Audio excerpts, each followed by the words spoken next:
going on, everybody? Dean here with RC Driver. Hope you're all having a great day. Tekno has been on quite a roll recently with all their new releases, going to the EB48 2.1, the revisions on their short course trucks, the super light, and then the 2.0 short course truck. And they even came out with an awesome new monster truck that we got our hands on and bashed and bashed and bashed. So what has Tekno done to follow all that up? They came out with the 2.2 Nitro Buggy and now the EB48 2.2 8th scale off-road competition racing machine, and we're here to show you all about it. So like with all things Tekno, the EB48 2.2 comes as a kit, so you've got to build it. Comes with a clear body. What did I do? I, of course, sent that clear body to Bradley Farmer of Bradley Fine Line Design. He is the painter to world champions, and he, of course, impressed with my colors. Thank you, Bradley. You do not disappoint ever. So let's take the body off, start up front, and work our way back. Okay, first thing you're going to do is notice some of the changes. Completely new shock towers. It's got a split shock tower system on the front and back. Gives it a little more flex. Tekno really liked how that flex helped the handling characteristics of the Buggy. They put in a new 93.5 millimeter universal drive shaft. They've got new molded shock pistons and guides. They changed the Ackerman spindle plates. And something really cool, when we go to the sway bars, these inserts used to ride on bearings, and now it's more of a custom fit. They call it a deadband bushing, so there's less slop or play on the sway bars, making it a little more responsive. They've also revised the front and rear bulkhead. So that's just some of the changes from the original 2.1 to this 2.2. Going back to some of the changes, got revised low roll center and high roll center rear hubs. It's got new spindles. The shock standoffs are different. My favorite change to this, though, besides the shock towers, the inner hinge pin sleeves and the revised arms that allow for those inner hinge pin sleeves. So when we look at it, I don't know if you can really see it. On the inside of the A-arms, front and rear, there's a sleeve that fits in there. Then you put the hinge pin in there. That allows for ultra-free, smooth movement of your front and rear A-arms from the inside point. You don't need to get a reamer. It's not going to really bind up if you get dirt or grime in there. So that, to me, was the biggest change, even though it's not something you can visibly see too easily. Sure, you can see the shock tower changes, but that change on those inner parts of the hinge pins, I really like on the A-arms. It's got your standard 3 differentials, front, center, and rear fluid-filled differentials. Tekno always includes your oils for that. You get your oversized big bore shocks. Again, Tekno always includes your oil for that. Super ultra plush suspension. Tekno suspension is second to none. I think they were the ones who pioneered the captured spring perch on the bottom that everybody has gone standard to. Talking about the drive line, the front and rear, there's universal drive shafts, not CV type drive shafts. You can make some changes to this, of course, if you'd like, and put on CV style drive shafts, but it comes with universals. So let's talk about the running gear. It's a kit. It doesn't come with any electronics or running gear.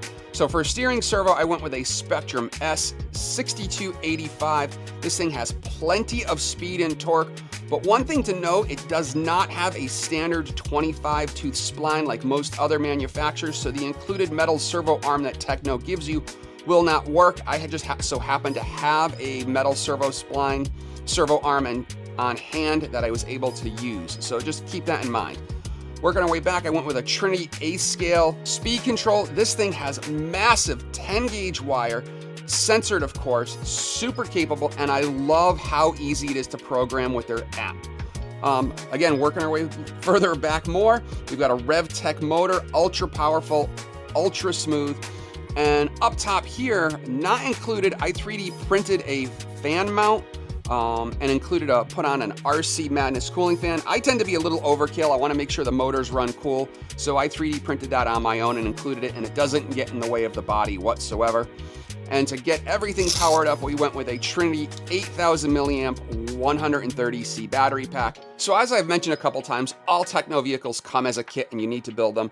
Something I just picked up myself, and I wish I picked it up a little sooner, is these Tekno Universal tool right here. This is great for building the shocks, popping the balls into the ball ends and whatnot. So if you're gonna build any Tekno kits, I highly recommend picking one of these up. Also, their wheel wrench, and you can use it to hold your shock caps when you're assembling your shocks, and definitely pick yourself up one of these Tekno turnbuckle wrenches. This one right here, it's got your 5mm and your 4mm, perfect for building this kit.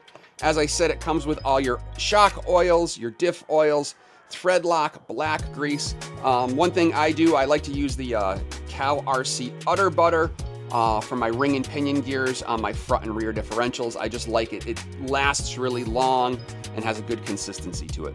So we've told you about the Buggy. Let's go get it dirty.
All right, so we just showed up at RC Madness in Enfield, Connecticut. Yeah, so like I said, it was the last car. Had a lot more rear grip. Lacked a little bit of the front.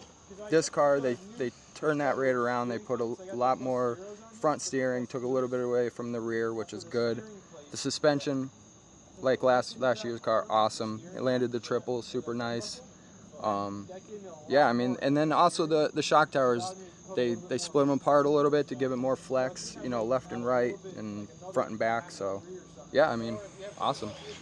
There you have it. Tekno, again, they've done their homework. Mayfield took the nitro version of this and won the Nationals.